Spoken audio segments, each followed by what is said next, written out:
నమస్తే ఓం గం గణపతయే నమః స్వర్ణలక్ష్మి నమస్తే అస్తు పరబ్రహ్మ స్వరూపిణి రాజ్యం దేహి ధనం దేహి సర్వకామాంచ దేహి మే.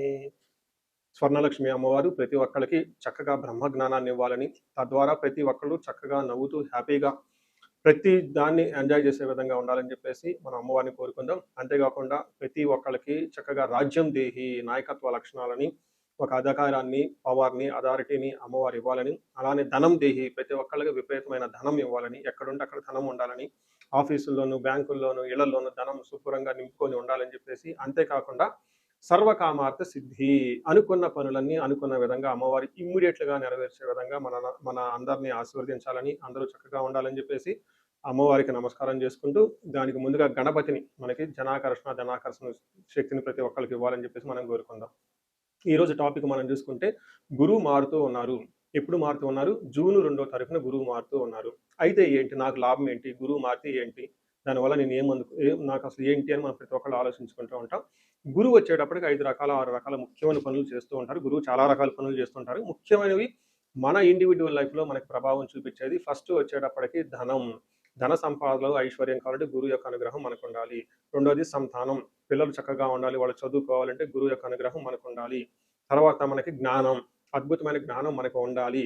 ఓకే, మనం చేసేది మంచినా చెడునా దాని గురించి లోతైన అవగాహన ఉండాలి. మనం చదువుకున్న జ్ఞానం మనకు ఉపయోగపడాలంటే గురువు యొక్క కృప మనకు ఉండాలి.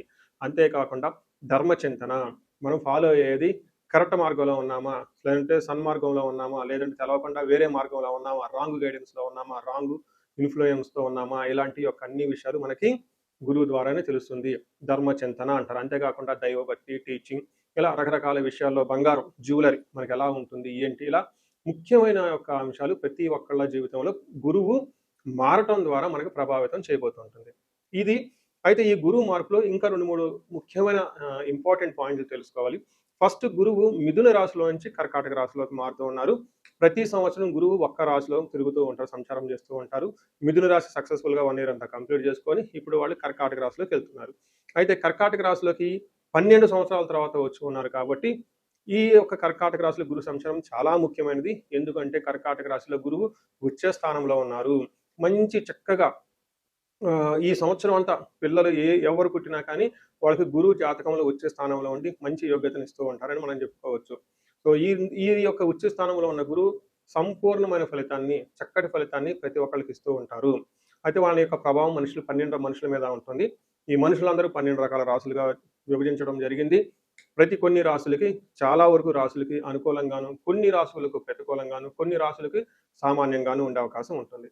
ఇప్పుడు మనం గురువు ప్రతి ఒక్కళ్ళ రాశులకి మేష నుంచి మీన వరకు ఎలాంటి ఫలితాన్ని ఇస్తూ ఉంటారు, ఆ ఫలితాన్ని మనం ఎలా ఎంజాయ్ చేయొచ్చు, ఇన్ కేసు ఫలితాలు కనుక సరిగా వాళ్ళకి అనుభవంలోకి రాకపోతే ఏం చేయాలి, అలానే కొన్ని రాశులకి ఖచ్చితంగా ప్రతికూలమైన పరిస్థితులు ఉన్నాయి, ఎలాంటి ప్రతికూలమైన పరిస్థితులు ఉన్నాయి, వాటిని తప్పించుకోవడానికి మనం ఎలాంటి పరిహారాలు చేసుకోవాలి అనేది కూడాను 12 రాశుల వైజ్గా ఆ రాశికి ఎలాంటి ప్రభావం ఉంటుంది, దానికి మనం ఎలాంటి పరిహారాలు చేస్తే చక్కగా ఉంటామో కూడా మనం ఈ వీడియోలో మనం చక్కగా తెలుసుకుందాం. మనం సింహరాశిని గమనిస్తే ఈ రాశి వాళ్ళకి మిథున రాశిలో నుంచి కర్కాటక రాశిలో సింహరాశి వాళ్ళకి గురు సంచారం చేయటం వల్ల కొంచెం ప్రతికూలమైన పరిస్థితులు ఎక్కువగా ఉందని గమనించుకోవాలి. ఎందుకంటే గురువు మీకు ఇప్పటిదాకా 11th హౌస్లో ఉండి లాభాన్ని తీసుకుంటూ లాభప్రదంగా ఉన్న గురువు మీకు వ్యయాన్ని, అప్పుల్ని తీసుకొని వచ్చి అధికమైన ఖర్చులను తీసుకొచ్చి, అధికమైన ఖర్చులు మీ ఆదాయానికంటే విపరీతంగా ఖర్చులు ఉండటంతో ఆ ఖర్చుల వల్ల మీకు అప్పులు చేయవలసి వస్తుంది. ఈ అప్పులు తీర్చడానికి మళ్ళా మీకున్న స్థిరాస్తులు, చరాస్తుల్ని అమ్ముకోవలసి వస్తుందని గమనించుకోవాలి. ఆల్రెడీ ఈ రాశి వాళ్ళకి అష్టమ శనితో ఇబ్బంది పడుతూ ఉన్నారు. అయితే ఈ అష్టమ శనితో ఇబ్బంది పడుతున్న గురువు ఇప్పటిదాకా మిమ్మల్ని కాపాడటం వల్ల మీకున్న ప్రాబ్లమ్స్ కొంచెం మీరు జాగ్రత్తగా తట్టుకోగలిగారు. అయితే ఇప్పుడు గురువు మీకు ప్రతికూలంగా ఉండటంతో ఈ ప్రాబ్లమ్స్ మీకు చాలా అధికమయ్యే అవకాశం ఉంటుంది. ఈ రాశి వాళ్ళు పరిహారాలు చాలా ఖచ్చితంగా చేయించుకోవటం ఎంతైనా అవసరం. ఒక్కసారి ఇంట్లో ఉన్న వాళ్ళంతా కూడా ఈ రాశితో పాటు ఎవరికైనా సరే ధనుస్సు రాశి, కుంభరాశి, మేషరాశి, మీనరాశి వాళ్ళు ఉంటే జాతకం చెప్పించుకోవడం చాలా ఇంపార్టెంట్. వచ్చే టైం కొంచెం ఇబ్బందికరంగా ఉంటుంది. ఇది మీకు భయపడటానికి చెప్పడం లేదండి, జాగ్రత్త పడతారు అన్న ఉద్దేశంతో మీకు చెప్పడం జరుగుతుంది. 12వ స్థానంలో గురువు ఉంటే ఏమవుతుంది? శుభమోలో వ్యయకృత్ అంటే శుభకార్యాలు చేయటం వల్ల వ్యయమవుతుంది. అంటే ఏంటి? పెళ్ళిళ్ళు, లేదంటే గృహ ప్రవేశాలు, గృహ ఆరంభాలు, ఇల్లు కట్టుకోవటము, ఫారిన్ వెళ్ళటము, హైయర్ ఎడ్యుకేషన్ గురించి లోన్లు తీసుకోవటం, ఇలాంటి జరిగే అవకాశం ఉంటుంది. ప్రాణీ విక్రయ దోషణం, స్థాన భ్రష్టచ్చంత దారిద్ర్యం ద్వాదశి స్థానకే గురు అని మనకి సంస్కృతంలో చెప్తారు. అంటే మీకు బాగా ఉపయోగపడే పశువులను కానివ్వండి, బాగా ఉపయోగపడే ల్యాండ్ కానివ్వండి, బాగా చక్కగా ఉన్న బిజినెస్‌లు లాంటివి మీరు అమ్ముకోవలసి వస్తుంది. లేదంటే ఒంటి మీద ఉన్న బంగారం లాంటివి అమ్ముకోవలసి వస్తుంది. ఎందుకు అని అడిగితే శుభకార్యాలు చేస్తారు. ఆ శుభకార్యాలు చేయటానికి కావాల్సిన ధనం మీకు ఉండకపోవటంతో అప్పులు చేస్తారు. ఈ అప్పులు చేయటానికి మళ్ళా అవి మీకు భారం అవుతాయనే ఉద్దేశ్యంతో వీటిని అమ్ముకోవాల్సి వస్తుంది. తద్వారా దూషించబడతారని గమనించాలి.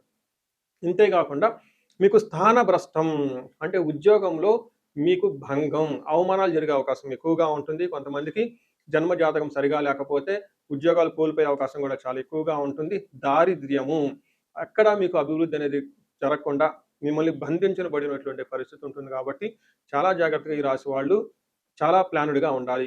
వీలైనంత ఎక్కువ టైము ఆధ్యాత్మికంగా గడపటము, తర్వాత భక్తికి సంబంధించిన పుస్తకాలు, గుడులు, తర్వాత ఆశ్రమాలు తిరగటం ఇవన్నీ చేస్తూ ఉండాలని గమనించాలి. అయితే కొంతలో కొంత బెనిఫిట్ ఏంటంటే, మీకు దీర్ఘకాలికంగా ఉన్న సమస్యల అనారోగ్య సమస్యల నుంచి బయటపడతారు.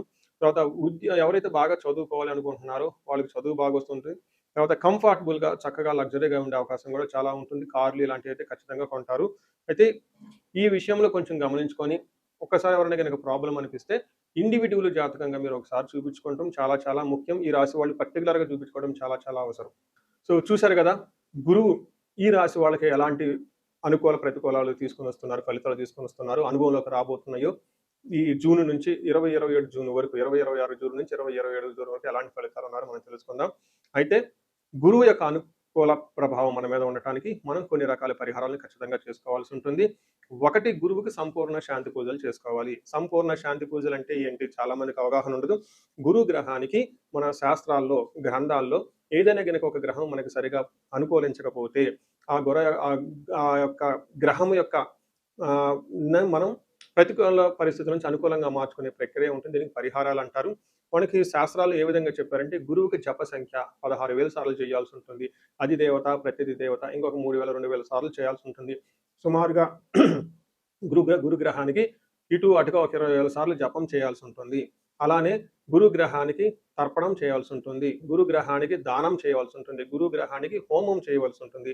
ఇలా ఈ 4 రకాల ప్రక్రియలను ఎవరైతే చేస్తారో గురుగ్రహ సంపూర్ణ శాంతి పూజలు అంటారు. అయితే ఇండివిడ్యువల్‌గా వాళ్ళు చేసుకోవటం కష్టం కాబట్టి సద్బ్రాహ్మణుల్ని, దేవాలయాల్లో ఉన్న పండితుల్ని, లేదంటే గురువు యొక్క మంత్రాన్ని తీసుకొని వాళ్ళు కొన్ని లక్షల సార్లు, వేల సార్లు ఉపాసన చేసి చక్కగా సాధన చేసిన వాళ్ళ దగ్గరికెళ్తే ఆ మంత్రం వాళ్ళ ద్వారా సిద్ధించి గురువు యొక్క అనుకూలం మీకు అనుకూలంగా ఉంటుంది. ఇది కాకుండా గురువుకి సంబంధించిన దేవాలయాలు అంటే మేధా దక్షిణామూర్తి కానివ్వండి, లేదంటే హయగ్రీవ సంబంధించిన దేవాలయాలు చక్కగా విజిట్ చేయడం చాలా మంచిది. ఇంకా ముఖ్యంగా గురు గ్రహం యొక్క శాంతికి మీరు ఆశ్రమాలు చక్కగా విజిట్ చేయొచ్చు. భగవద్గీత, పురాణాలు, వేదాలు, వేదాంతాలు ఇలా యాన్షియంట్ స్క్రిప్చర్స్ పురాతనమైన గ్రంథాలను తెలుసుకొని అర్థం చేసుకుంటే చాలా బాగుంటుంది. గురుగ్రహ శాంతి గురించి ఇంకొకటి ముఖ్యమైనదంటే మీకు చదువు చెప్పిన గురువుల్ని వాళ్ళ దగ్గర ఆశీర్వాదం తీసుకోవడం చాలా ఇంపార్టెంట్. సాధువుల్ని, తర్వాత మీ ఇంటికి ఎప్పటినుంచో అనాదిగా ఉన్న పురోహితులు, బ్రాహ్మణులు వాళ్ళు మీకు మంచి చెడు చెబుతుంటారు. అలాంటి వాళ్ళని మీరు సత్కరించడం, గౌరవించటం, వాళ్ళకి దక్షిణలు ఇవ్వటం ఇవన్నీ చేస్తే గురువు యొక్క గురు గ్రహం యొక్క అనుకూలం మీకు అనుకూలంగా ఉంటుంది. అంతేకాకుండా గురువు యొక్క అనుకూలమైన పరిస్థితులకి మీరు గురువులకు సంబంధించిన దత్త చరిత్ర చదువుకోవటం ఇంకా చాలా బాగుంటుంది. ఇంకా మీరు ఆశ్రమాలలో గనక కొన్ని రోజులు గనక టైం స్పెండ్ చేయగలిగితే అక్కడ యోగా చేయటం, మెడిటేషన్ చేయటం ఇవన్నీ చేస్తూ ఉంటే గురు గ్రహం యొక్క బలం పెరిగి ఇప్పటిదాకా మనం చెప్పుకున్న పరిస్థితుల్ని చక్కగా ఇంకా మంచి అద్భుతమైన రిజల్ట్ వచ్చే అవకాశం ఉంటుంది.